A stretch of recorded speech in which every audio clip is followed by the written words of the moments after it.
When you're up against a hostile room of people who don't want to be there, you need real strategies that get results. Welcome to From Hostage to Hero, the show that gives you practical advice you can use right now in the courtroom, boardroom, or classroom. Learn how to move your unwilling audience to one that is invested in what you're saying, eager to participate, and engaged in the process. Learn from the attorney whisperer herself, your host, Sari. Well, hello, everyone. Welcome to another episode of From Hostage to Hero.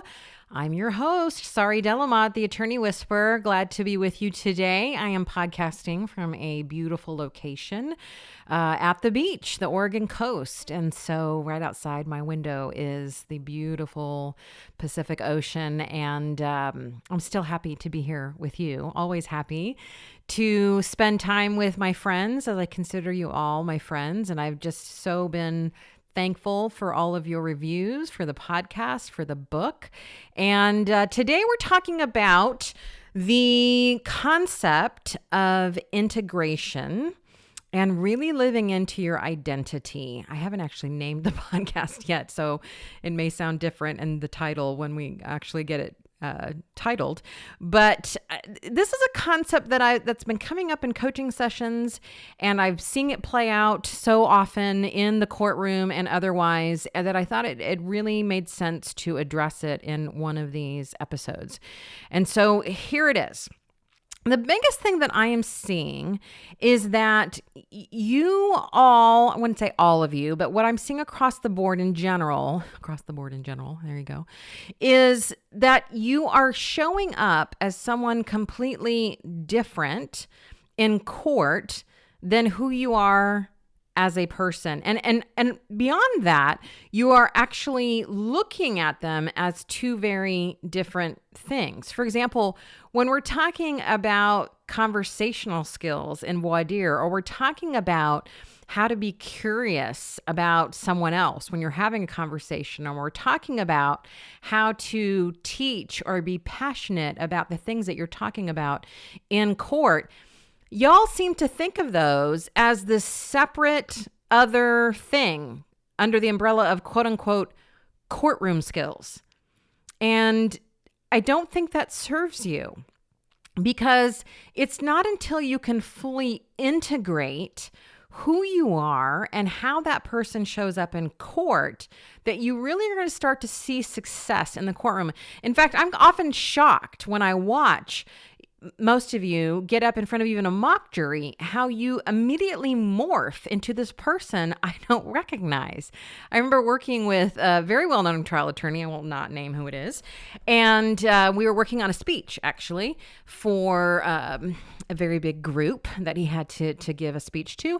And he had, I think I put this in the book, but he'd put the speech together, and he stands up and he's about 30 seconds, maybe 2 minutes into the speech. And I look at him and I said, why are you talking like that?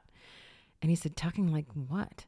And I said, like that, like some person that I don't recognize. Like, what happened to you? Where'd you go? And he sits down and he goes, I know, I hate speeches. I just feel like they're so phony. And I come off sounding like some speech giver versus who I really am. And I said, that's where you've got it wrong. You somehow think that's what the audience wants. That's not what they want.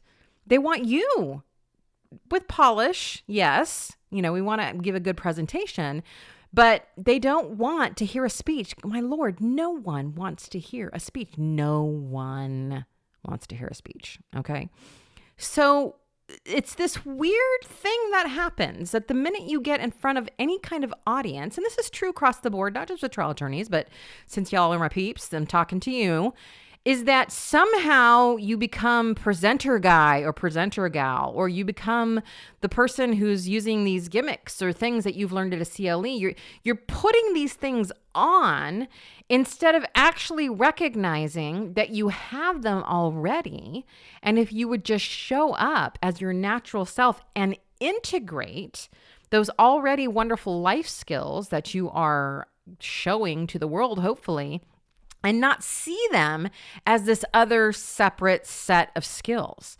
That's where I think you're going wrong. And that's where I also think you're coming off as stiff or as non-likable in some cases, because you think you have to do this. And I want to to suggest to you that you don't have to do this.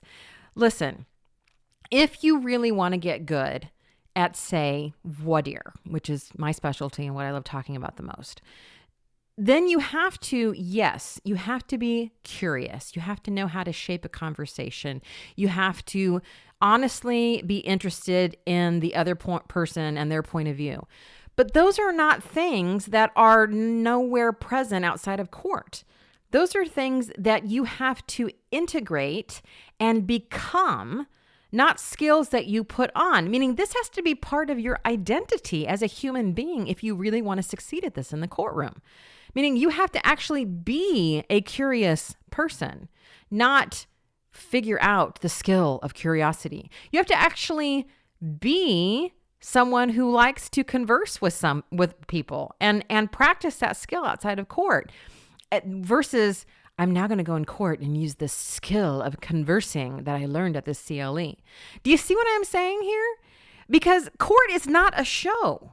You are not an actor playing a part.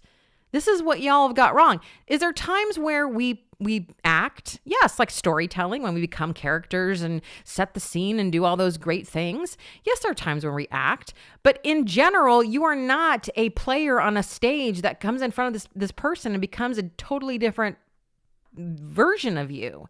Now, in the From Hostage to Hero method, yes, we talk about how your role changes, but that is authentically you showing up in different places and different times throughout trial to give jurors what they need, which then of course gets us permission, which is the whole point of the From Hostage to Hero program. How do we increase permission with jurors until we finally have ultimate permission and can ask them to take action?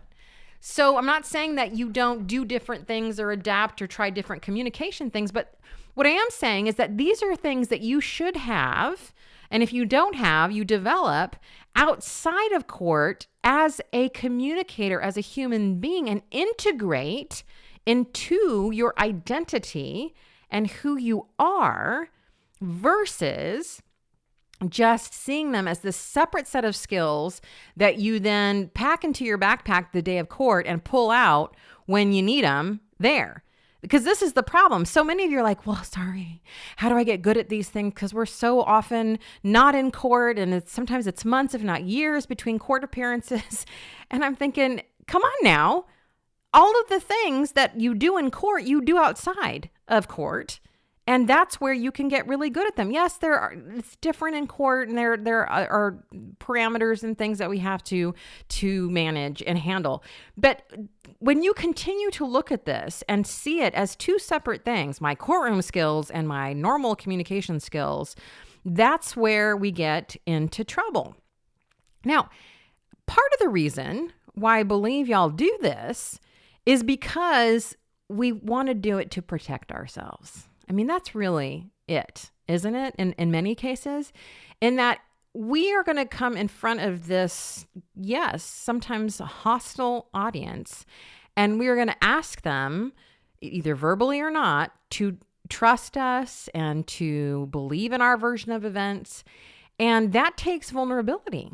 And so if we show up, just as we are, and we are, the same person inside of court and outside of court, and these people end up not liking us or voting against us, that is a big blow to us and our ego.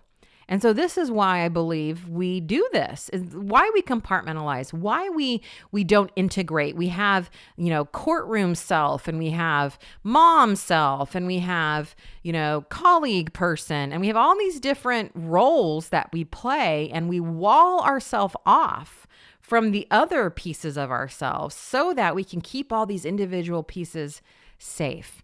And my question to you is, how's that working? Because for most of my clients, it's utterly and totally exhausting to try to keep up all these different identities instead of living into their one true identity and knowing that we have different communication skills that we can pull out at different times. But these aren't things that we just pull out of thin air and only apply to the courtroom, that we become the person that we need to be. And that is the person that we always are. We are curious people. We are interested in our fellow human beings. We are passionate about our subjects. All of those things are true outside of court as they are inside of court. And we don't need to protect ourselves because we ultimately know that whether the jury likes us, dislikes us, votes for us, votes against us, so much of that is out of our control and it really doesn't have to do with us personally. And we have good boundaries. If you go back a couple of podcast episodes where I talk about boundaries, that boundaries are a huge part of this. And that recognizing what is okay for you to say yes to and what is okay for you to say no to, and really having strong boundaries and understanding your role is not savior of your clients. And this is not their only chance for happiness ever in their lives. And if you fuck this up, then you've totally fucked their whole life up. That's a boundary, and recognizing that is not the case and that is a story that you have made up. When we let go of a lot of those things, then we can integrate and recognize that it's not going to kill us and that we don't have to splinter ourselves into all these separate pieces in order to stay protected. That we can integrate and become and really view as our identity the person that we need to be both inside and outside of court. Because don't we do this as well outside of court? I mean, we tend to think of this as just something that we do in court, but we play different roles and for different people in our lives too, don't we? And I'm asking you to stop that shit. Be who you are, wherever you are. And yes, there are different types of communication that is needed in different situations. You know, my big question always is what's needed now, and bring that forward. I'm not saying just be an asshole all over the place. Yes, be smart, be savvy. That's what my communication training is all about. But stop becoming this totally different person that I or anyone else doesn't recognize the minute you get in front of a jury, because it's not serving you or anybody else. Jurors want and need real people. That is so, so important. I mean, we all love those people that we hear, others talk about, oh, you'll love Sam. What you see is what you get. He's the real deal. She's super genuine. Those are things that we love and admire. Listen, it's safe for you to integrate. It's safe for you to bring your whole self to court. It is, because the saboteur, if you don't know what I'm talking about, the saboteur, go back to, I believe it's episode 47. The saboteur, that voice that we've all grown up with that tries to keep us in line, the saboteur has convinced you that the ultimate thing you can do is keep yourself safe. And if you don't, that you're going to disintegrate into a million pieces. And so part of what so many of you have done is, in order to keep yourself safe, you splintered off into all these different factions. What I'm asking you to do is to come back and integrate into one full person and recognize that you create your own safety, that you don't need the jury to like or vote for you in order for you to remain safe, that you recognize that there's a lot that's out of your control and that you can focus on the things you can control and the rest is out of your hands. And that you are not your client's last hope, and that you don't have all of this hanging over you, that you are there to do a job and your job is to do it as well as you can and the rest is out of your hands. When you can do that, then you really start to enjoy this and start to get more success. Because when you wall yourself off and you splinter yourself into all those different pieces, what you also do is wall off your strengths. And you don't let the very people that need to see them because they're hidden behind those walls. And we all get to see part of you.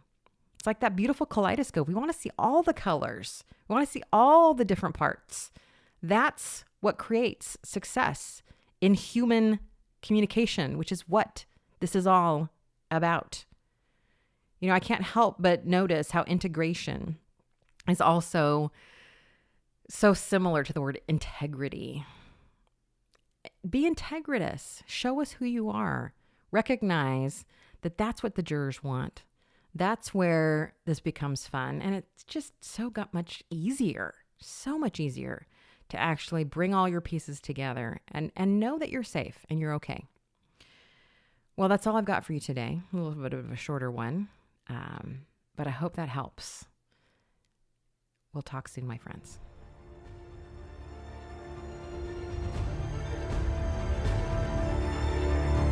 That's it for this episode of From Hostage to Hero.